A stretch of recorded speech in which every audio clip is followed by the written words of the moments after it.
if I get into an argument with a cis woman online, there's a couple of insults that I know that I'm sure to hear. The first insult is the misgendering insult. Man, he, sir, you know, the typical things that people do to try to get under your skin, which at this point is just like, if they don't go for the misgendering, then the next thing is going to be, you know, you're not a real woman, you'll never be a real woman. And then the last and final one is, that's why you don't have a vagina, you can never have kids, blah, blah, blah, blah, blah, blah, blah. Okay, so we're going at it, right? And because we're going at it, social media protocol typically is you're going to hop on my profile to try to find things in my profile that you can use against me as we go back and forth. And I'm going to go on your profile and find things that I can use against you, right?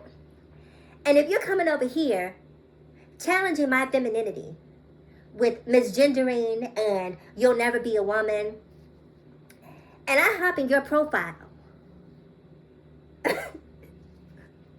and your womanhood has a question mark on it based on what you look like.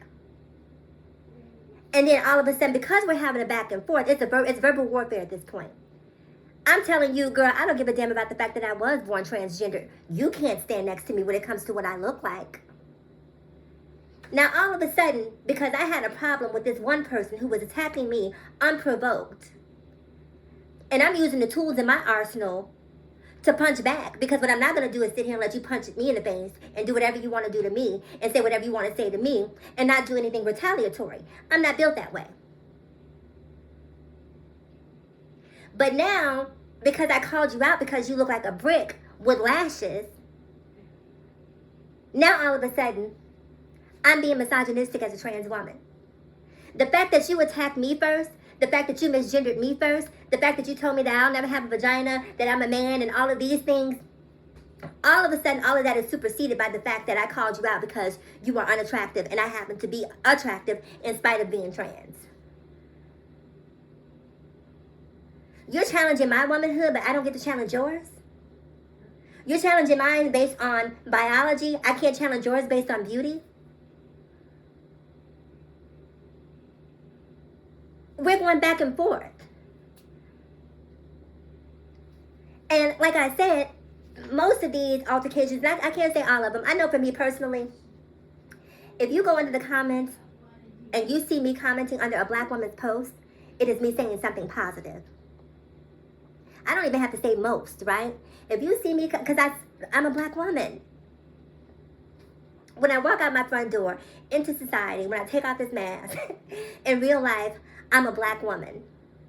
That is how I move through the world as a black woman. When I present in the world as a black woman, do you understand how counterintuitive that would be for me?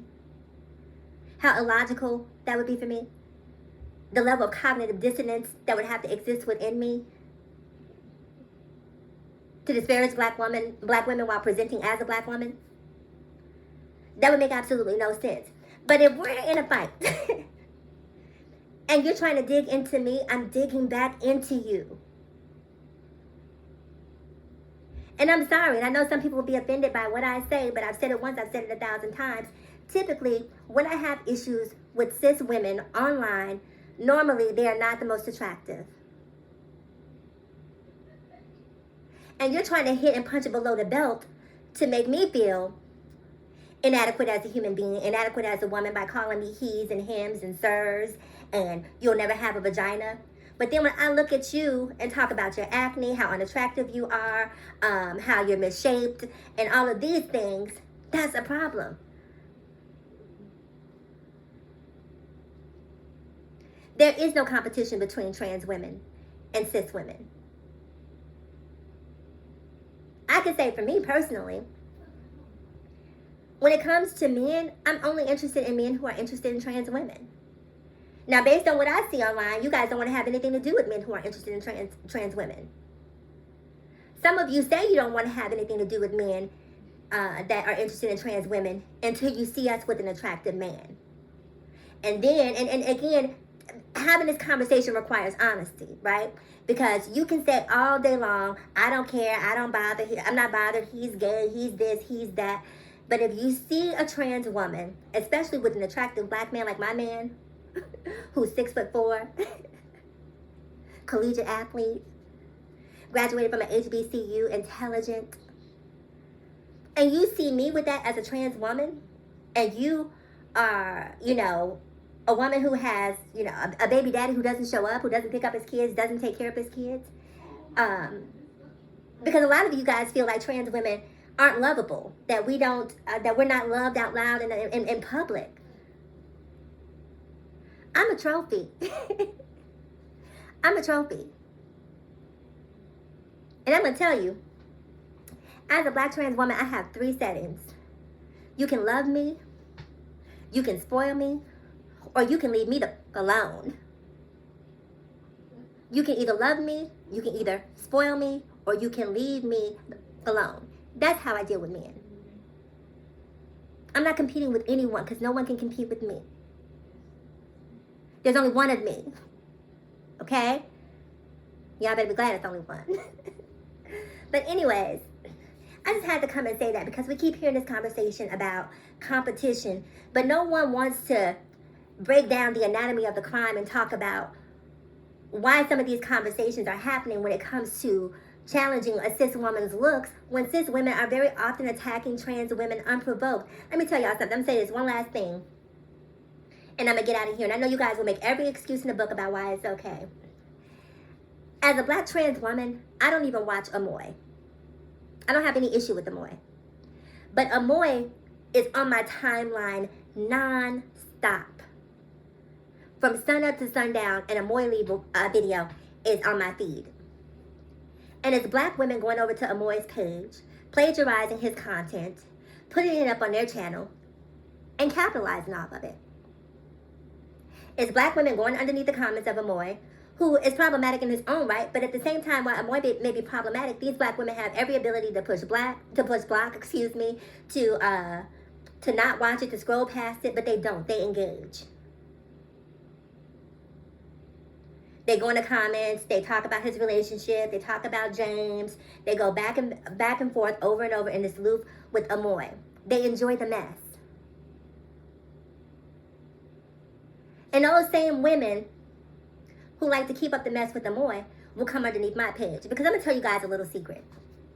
This is my last thing. I'm going to tell you guys a little secret. People are okay with trans as long as trans looks trans. People are okay with trans as long as trans is something you can laugh at and you can point at. People get upset with trans when trans starts to turn heads, when trans starts to garner attention. And I hear all of these people saying, why would I be jealous? How would I be jealous?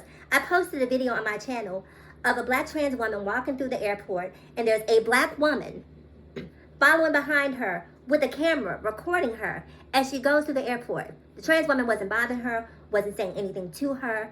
Hey fellas, y'all better watch out, these men are out here. If that's not a hater, what is it? If that's not jealousy, what is that? Because the caption of the video was, quote unquote, me and y'all better be careful. But you guys don't want to have an honest conversation about how we talk about toxic masculinity, but y'all don't want to have a conversation about toxic femininity. I'm just a black trans woman trying to live my life. That's all. That's it. And if that bothers you, do the work. Comment below. I'll see you in the next video.